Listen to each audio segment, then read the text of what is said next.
टीना जी, आप ये बताइए, ये कोविड-19 में चल रहा है तो आप किस प्रकार जरूरतमंद लोगों की मदद कर रहे हैं? मैं बताना चाहूंगी, मैं महिला मोर्चा जिलाध्यक्ष बीनाजीन छमुनिया और आज वर्तमान में अभी मैं पार्षद वार्ड नंबर 30 से पार्षद भी हूँ भाजपा की। जी। और ये जब कोरोना 19 आया है हमारे सबके जीवन में, तो इस महामारी से बचने के लिए सबको हमने सोशल डिस्टेंस का संदेश देते हुए, फेस कवर पहनते हुए और एक दूसरे की सहायता की, एक दूसरे पड़ोसी का हम ही भगवान है, हम ही सहायक है, इसका संदेश देते हुए हमने पूरे वार्ड में, टोंक में और महिला मोर्चा जिले की होते हुए पूरे जिले में मेरी बहनों को साथ लेते हुए रसद सामग्री हमने काफी बांटी है। मैं पर्सनली यदि अपने ही बताऊं तो आज 300 किट मैं अपने मोहल्ले में या किसी भी एरिया से मेरे पास आज भी आ जाता है, कोई भी तो मेरे घर से खाली नहीं जाएगा। इसी उद्देश्य के साथ मैं रसद सामग्री बांट रही हूँ। साथ में अब तक मैं अपने निजी फंड से और खुद सिल के और महिलाओं को घर घर रोजगार देते हुए सिलवा के 10,000 मास्क मैंने अभी तक फेस कवर बनवा लिए। उनमें 8,000 मास्क मेरे बढ़ चुके हैं। इनमें 3,000 मास्क तो सबसे पहले मैंने अपने वार्ड में ही घर घर डोर टू डोर जाके उनकी कुंडी पे लटका के बोल के आए हम, भाई कोई भी बाहर निकले तो इनको पहन के जाए। इसके बाद हम जितना भी पुलिस प्रशासन है या सफाई कर्मचारी है या कोई भी, आज सबको पता है कि मैं दे रही हूँ, तो कोई ना कोई डेली मेरे पास आता रहता है कि हमको ये चाहिए, फेस कवर चाहिए, तो मेरा कंटिन्यू चल रहा है।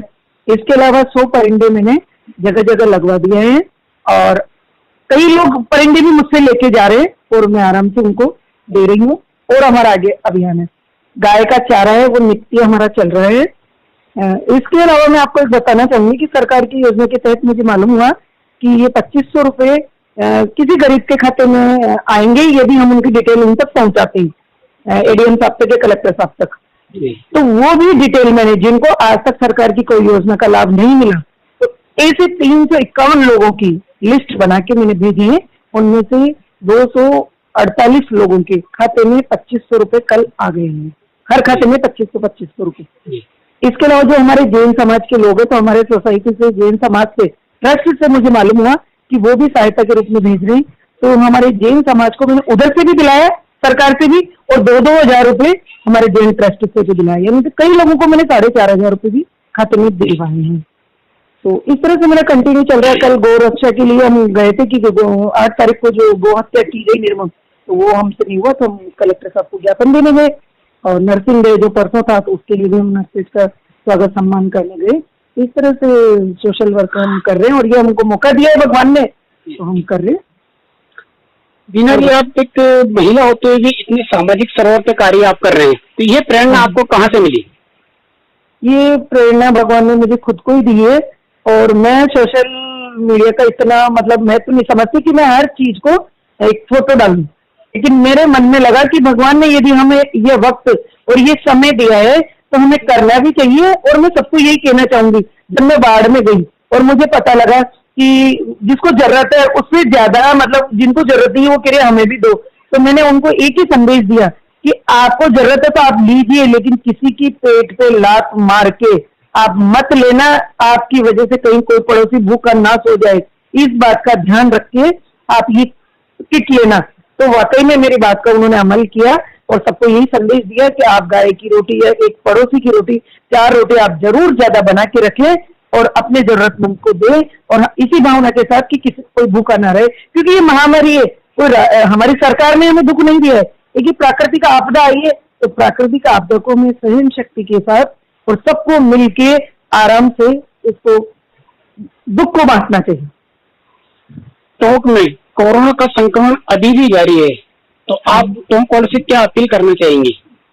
टोंक वालों से मैं यही अपील करना चाहूंगी कि हमारे माननीय प्रधानमंत्री मोदी जी ने जो 22 तारीख को फर्स्ट लॉकडाउन लगाया था, जनता कर्फ्यू, उसके बाद कंटिन्यू हमारा ये जनता कर्फ्यू है या लॉकडाउन है, ये कंटिन्यू चल रहा है।